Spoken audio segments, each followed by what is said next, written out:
오늘 우리가 파헤쳐볼 아이디어는요, 정말 머리가 띵해질 수도 있는 얘기입니다.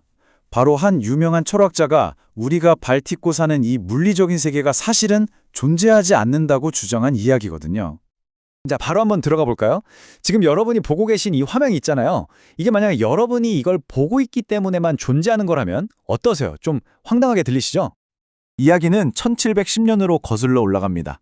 아일랜드에 조지 버클리라는 철학자가 있었는데요. 이 사람이 당시 과학계에 정말 충격적인 폭탄 선언을 합니다.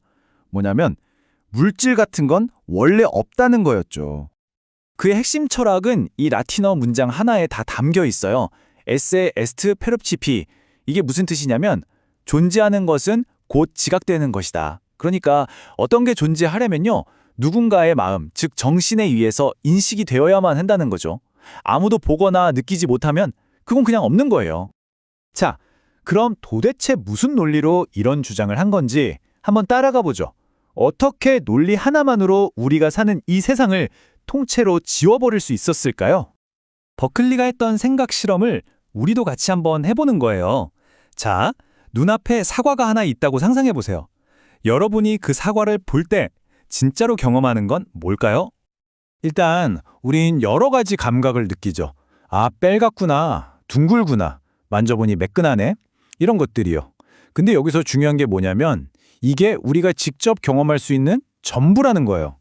우리는 이런 감각들 너머에 있는 그 사과의 근본이 되는 어떤 독립적인 물질 자체는 절대로 본 적도 없고 느낀 적도 없다는 거죠. 그래서 버클리가 여기서 과감한 결론을 내립니다. 사과라는 건 그냥 이런 감각들의 묶음일 뿐이다 라고요. 버클리의 주장을 제대로 이해하려면 그가 깨부수려고 했던 존 로크라는 사람의 생각을 먼저 알아야 돼요. 당시 로크는 물체의 속성을 두 가지로 나눴거든요. 첫 번째가 제1성질인데 이건 뭐 모양이나 크기, 움직임처럼 누가 보던 안 보던 객관적으로 그 물체에 딱 붙어있는 속성이에요. 반면에 제2성질은 색깔, 맛, 냄새처럼 우리 마음속에서만 만들어지는 주관적인 감각이라고 봤어요. 사실 이게 되게 상식적으로 들리잖아요? 근데 버클리는 바로 이 지점을 파고듭니다. 잠깐만 하고요. 둥그런 동전도 옆에서 삐딱하게 보면 타원형으로 보이잖아요? 저 멀리 있는 엄청 큰 탑도 작게 보이고요. 어라? 모양이나 크기 같은 객관적이라는 제1성질도 빛에 따라서 색깔이 달라 보이는 것처럼 보는 관점에 따라 계속 바뀌네? 그렇다면 결국 모든 성질이 다 우리 정신에 의존하는 거 아니냐? 이렇게 된 거죠. 바로 이 논리가 버클리의 가장 강력한 무기, 바로 주인 논증으로 이어집니다.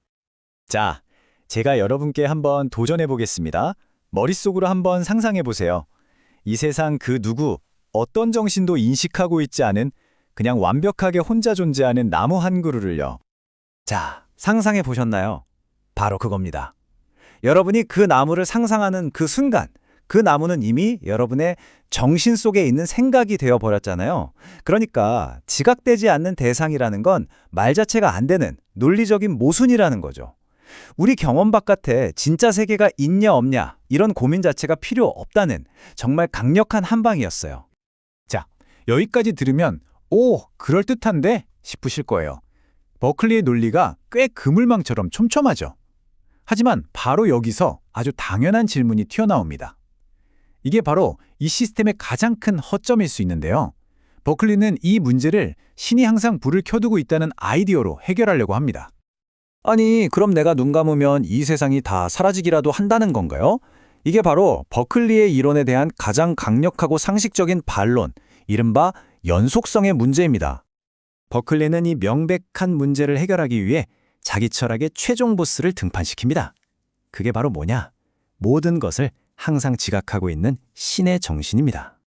그러니까 신이 끊임없이 이 우주 전체를 지각하고 있기 때문에 현실이 계속 유지된다는 거죠.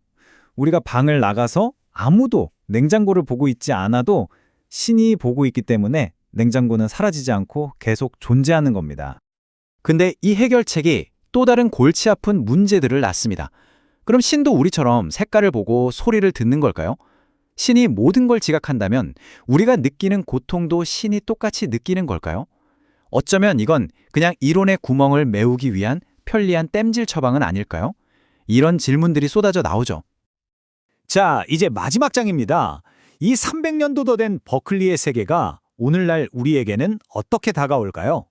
왜 18세기의 낡은 아이디어가 이렇게나 현대적으로 느껴지는 걸까요? 버클리의 눈으로 과학 법칙을 다시 한번 보죠. 보통의 물질론자들은 물리적인 물체들 사이에 숨어 있는 어떤 인과관계의 법칙을 찾아내려고 합니다. 하지만 버클리가 보는 건 달라요. 그는 우리 경험 속에 나타나는 예측 가능하고 규칙적인 패턴을 봅니다. 그렇다면 우리가 흔히 말하는 물리 법칙은 뭘까요? 버클리에게 물리 법칙은 물질이 어떻게 움직이는가에 대한 규칙이 전혀 아닙니다. 그것들은요, 신이 우리에게 이런저런 감각적인 아이디어들을 보여줄 때 따르는 일종의 문법 혹은 규칙 같은 겁니다. 덕분에 우리가 경험하는 세계가 뒤죽박죽이 아니라 질서정연하고 일관성이 있는 거죠. 이거 어디서 많이 들어본 얘기 같지 않으세요? 놀랍게도 아주 현대적인 개념이랑 비슷하게 들리죠? 바로 가상현실 VR입니다. 생각해보세요. VR 세계에서 물체들은 그냥 컴퓨터가 만들어내는 예측 가능한 감각 데이터의 패턴일 뿐이잖아요. 오로지 경험으로만 존재하죠.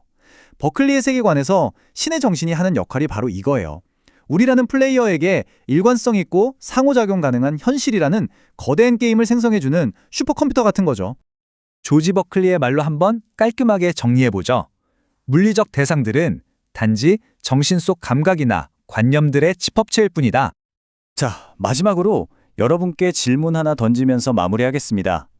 만약 현실이라는 게 그저 잘 짜인 경험들의 묶음이라면 대체 실제 세계는 어디서 끝나고 가짜, 즉 가상의 세계는 어디서부터 시작되는 걸까요? 어쩌면 그 경계는 처음부터 없었던 건 아닐까요?